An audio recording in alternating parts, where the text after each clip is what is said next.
welcome back once again. BSc second year, next topic after me, जो मैंने कल record करके डाला था और जस्ट नाउ इससे पहले मैंने रिकॉर्ड करके डाला mode. Third very important topic जो अक्सर एग्जाम में पूछा जाता है, that is the median. What is the median? So friends, जैसे कि विदाउट वेस्टिंग एनी टाइम, जैसे कि नाम से जाहिर है, median is the mid value. Median is basically the middle value. It is the middle value of any given sample. किसी भी given sample का जो मिड में नंबर है वो मिडिल वैल्यू नंबर उस पर्टिकुलर डेटा और उस पर्टिकुलर सैंपल का मीडियन वैल्यू कहलाता है. तो काफी डेटा के अंदर जो मिडिल वैल्यू है वो इंपॉर्टेंस रखता है और काम आता है. तो फ्रेंड्स, क्वेश्चन आता है कि अगर डेटा, क्योंकि डेटा ग्रुप भी हो सकता है, डेटा अनग्रुप भी हो सकता है, रैंडम सैम्पलिंग भी हो सकती है, क्योंकि biologist specially botanist plus zoologist के पास जब सैम्पलिंग करते हैं तो सैंपल की संख्या कितनी हो, वो रैंडम कर रहे हैं या सीक्वेंस से कर रहे हैं, डिपेंड करता है, चाहे कुछ भी हो. तो सैंपल्स आने के बाद जब उसको कैलकुलेशन लेकर बैठते हैं तो बड़ी समस्या होनी शुरू हो जाती है. तो उसको पाटने के लिए, उस प्रॉब्लम को हटाने के लिए इस तरह के बायोस्टैटिस्टिक्स के जो ये पर्टिकुलर एस्पेक्ट्स हैं, मीन, मोड और मीडियन प्लस स्टैंडर्ड डेविएशन और स्टैंडर्ड एरर, ये बहुत हेल्प करते हैं. तो आज जो टॉपिक है, जैसे कि नाम से जाहिर है, median. Median is nothing but a middle value of any given sample और middle value of any given data. किसी भी डेटा का जो मध्य वैल्यू है वो मध्य वैल्यू उस डेटा में उपस्थित उस पर्टिकुलर डेटा और सैंपल्स के लिए उसका मीडियन वैल्यू या मिड वैल्यू होता है. Very clear. नाउ अब दो बातें आती हैं फ्रेंड्स. एक आती है कि सैंपलिंग ऑड है या सैंपलिंग इवन है, क्योंकि डिपेंड करता है. रैंडम सैंपलिंग हम करने जाते हैं तो रैंडम में हमको पता नहीं होता कि हमारे पास जो सैंपलिंग आएगी वो रैंडम सैंपलिंग में ऑड की आएगी नंबर की या इवन नंबर की आएगी. कहने का मतलब है, इवन नंबर्स में अपन बात करते हैं तो इवन नंबर्स में आते हैं 2, 4, 6, 8, 10, 12, 14, 16, 18. इस तरह से 2 से मल्टीप्लाई हो जाए, और जो 2 से मल्टीप्लाई ना हो वो है इवन नंबर्स. इवन नंबर्स में 1, 3, 5, 7 एसेट्रा एसेट्रा 11. तो फ्रेंड्स, बड़ा थोड़ी सी समस्या कब हो जाती है, जब आपके पास सैंपलिंग इवन हो. इवन सैंपलिंग जब भी होगी, इवन सैंपलिंग में जो बेसिक प्रोसीजर है मिडिल वैल्यू निकालने का, डायरेक्ट मेथड जिसको कहते हैं, वो काम नहीं करता. डायरेक्ट मेथड ऑफ जो मीडियन वैल्यू निकालने का काम है, वो डायरेक्ट मेथड निकालने का काम हम जब भी ऑड सैंपलिंग करेंगे. अच्छी तरह याद रखें फ्रेंड्स, मैं लिख देता हूं यहां. 2 पार्ट्स में बात आती है, डायरेक्ट मेथड की और दूसरा है इनडायरेक्ट मेथड. तो फ्रेंड्स, क्या होता है कि डायरेक्ट मेथड जो है वो direct method is useful for, वो अभी हम एग्जांपल्स इसको देखेंगे, useful for odd data.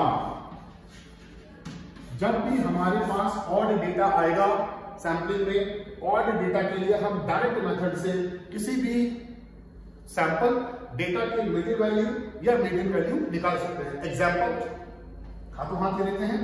Example, अपने पास एक ऑड डाटा पर लेके चलते हैं 8, 15, 10, 11, 20, 21, 15, 1, 2, 3, 4, 5, 6, 7. अब 7 फिगर्स का हमारे पास एक ऑड डेटा आया या ऑड सैंपलिंग हमारे पास आ गया. तो सबसे पहला तरीका क्या है? सबसे पहला तरीका यह होता है कि जो भी हमारे पास डेटा है, आप डेटा को 2 पार्ट से कर सकते हैं.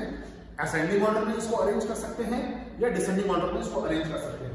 तो अपन दोनों ही कंडीशंस में इसको अरेंज करके देखेंगे. 8, 10, 11, 15, 20, 21. तो फ्रेंड्स, इस प्रकार से जो है हमने असेंडिंग ऑर्डर में इसको अरेंज कर लिया, छोटे से बड़ा. अब डिसेंडिंग ऑर्डर में इसको बड़े से छोटा भी आप चाहे तो अरेंज कर सकते हैं. तो इसका रिवर्स हो जाएगा. it will be 21, 20, 15, 15, 11, 10 and 8. 1, 2, 3, 4, 5, 6, 7. 1, 2, 3, 4, 5, 6 and 7. तो फ्रेंड्स हमने क्या किया, हम बात कर रहे हैं डायरेक्ट मेथड ऑफ मीडियन या मिड वैल्यू निकालने के लिए। फॉर मैंने पहले ही बताया कि direct method is only applicable to that sample, उस सैंपल या उस पर्टिकुलर एस्पेक्ट के लिए उत्तरदायी है जहां पर हमको सैंपलिंग या डेटा ऑड फॉर्म में मिली है।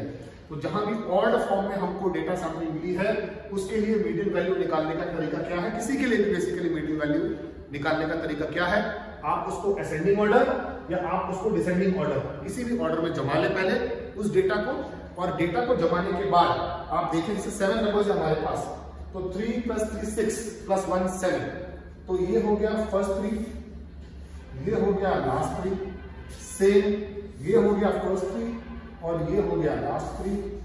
तो दोनों कंडीशन में देखेंगे फ्रेंड्स हमारे पास क्या आया, हमारे पास जो मिड वैल्यू इस पर्टिकुलर डेटा या सैंपल का आया दैट इज 15 एंड 15।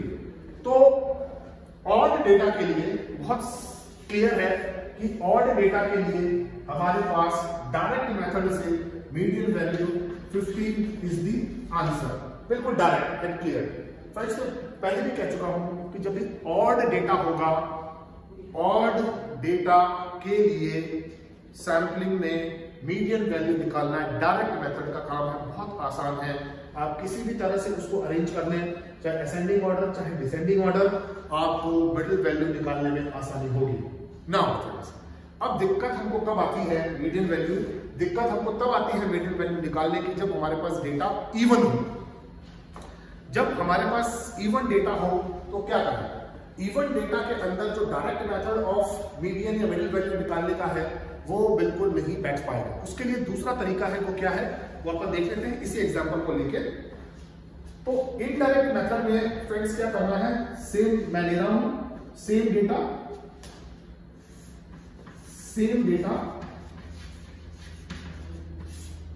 डेटा में से एक वैल्यू को मेरे को हटानी पड़ेगी, तब जाकर ये डेटा ऑड से इवन में आएगा, 7 से 6 में आ जाएगा। कैसे, अपन लेते हैं 8, 15, 10, 11, 20 एंड 21। तो अब क्या हुआ है, डेटा हमारे पास सेम है नंबर प्लस डेटा ऑड में रहकर अब हमारे पास इवन आ गया। तो हमारे पास डेटा इवन आ गया और इवन डेटा क्या हो गया 1, 2, 3, 4, 5, 6। 6 नंबर जिनको मैंने पहले भी कहा था जो 2 से डिवाइड हो रहे हैं वो सारे इवन नंबर्स होते हैं। तो वो इवन नंबर का डेटा हमारे पास आ गया। इवन नंबर के डेटा के लिए मेथड हम लगाएंगे इनडायरेक्ट मेथड। अब क्या होगा indirect method friends, procedure same है। प्रोसीजर के लिए इसको आप असेंडिंग ऑर्डर 8, 10, 11, 15, 20 एंड 21, या आप उसको असेंडिंग ना करके डिसेंडिंग ऑर्डर में कर रहे हैं। डिसेंडिंग में 21, 20, 11, 10, 15, 21, 20, 15, 11, 10 एंड 8। सो फ्रेंड्स जो बेसिक टेक्निक है मीडियन वैल्यू निकालने की या मिड वैल्यू किसी भी डेटा के निकालने की, जो पहला स्टेप हमेशा करते हैं, चाहे हमारे पास डेटा ऑड है चाहे हमारे पास डेटा इवन है, पहली कंडीशन में हम जो भी फिगर्स हैं हमारे पास डेटा के उसको असेंडिंग ऑर्डर या डिसेंडिंग ऑर्डर में अरेंज कर लेते हैं, तो हमारे लिए सहूलियत हो जाती है। ये बेसिक प्रोसीजर है इसका, और सेम केस हमने इसमें भी किया।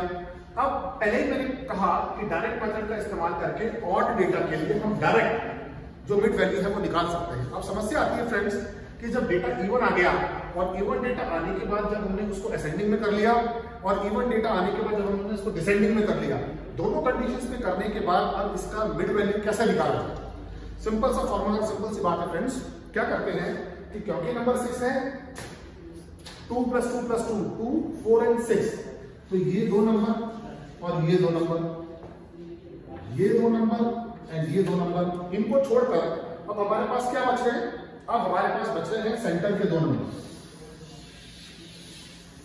तो फ्रेंड्स जब ये सेंटर के 2 नंबर बच रहे हैं तो इसमें क्या करते हैं, सिंपल सी बात है, इन दोनों नंबर्स को लेकर इनका मीन निकाल लेते हैं। सिंपल सी बात। तो क्या होगा, हमारे पास जो 2 नंबर है 11 प्लस 15 इस वाले के लिए और 15 प्लस 11 इस वाले के लिए। तो मीन क्या कहता है, मीन यही कहता है बेसिकली, इसलिए मीन तक पहले पढ़ाया था, बहुत इंपॉर्टेंट था। समीशन इज इक्वल टू कितना बचा, समीशन x अपॉन n। तो ये मीन क्या हो गया, this is equal to 11 plus 15, दोनों का जोड़ कितना हो गया 26, 26 अपॉन 2 से 26 अपॉन 2, 2 1 जा 2, 2 3 जा 6। तो फ्रेंड्स ये हमारे पास क्या आया 13। तो इस पर्टिकुलर डेटा और सैंपल का जो 13 is the median of this particular data, 13 is the median of इस डेटा का 13 जो है वो आंसर है और 13 मिड वैल्यू है इस पर्टिकुलर डेटा की। तो फ्रेंड्स अब इसमें दिक्कत, घबराने और परेशानी की कोई बात नहीं है। अब चाहे हमारे पास डेटा इवन आ जाए, चाहे हमारे पास डेटा ऑड आ जाए, ऑड डेटा में सिंपल सी बात, सीधा ही डायरेक्ट मेथड से असेंडिंग डिसेंडिंग ऑर्डर करके ऊपर के नीचे के नंबर को छोड़कर जो मिड वैल्यू आ जाएगी वो mid value will be the answer of that data. उस सैंपल का वो मिडिल वैल्यू उस सैंपल उस डेटा के लिए उसका आंसर हो जाएगा। इनडायरेक्ट मेथड सिंपल सी बात है, इनडायरेक्ट मेथड के लिए जब डेटा हमारे पास इवन है, ऊपर के नीचे के नंबर को छोड़कर बीच के बचे नंबर का मीन निकाल ले, तो मीन वैल्यू आएगी, वो निकाली हुई मीन वैल्यू उस इवन डेटा के लिए उसका मिडिल वैल्यू या मीडियन वैल्यू हो जाएगी।